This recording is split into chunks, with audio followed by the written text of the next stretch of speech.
U.S. and Saudi educational cooperation goes back a long time. In the U.S.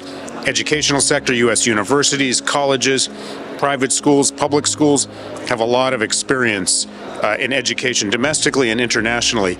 As a conference like this shows, Saudi Arabia is interested in developing its education sector, interested in developing the human capital of its people, and by bringing professionals from the U.S. education sector in contact with their Saudi counterparts, it creates a great opportunity both to develop Saudi's own education sector, but also to develop those ties between the U.S. and the kingdom.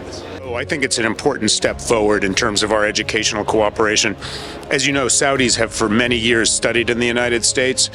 We are interested in expanding that, but expanding it in both directions so that Saudis study in the United States, Americans study here, faculty undertake exchanges between the two countries.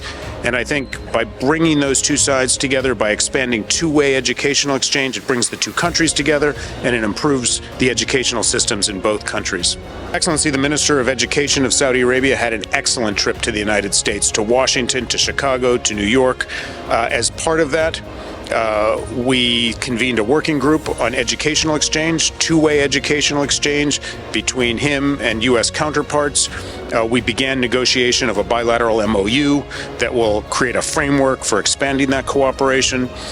He had an opportunity to meet people in the U.S. government, people at U.S. universities, including Arizona State and others, all of which I think that visit and everything that will grow out of that visit will really serve to expand educational exchange between our two countries.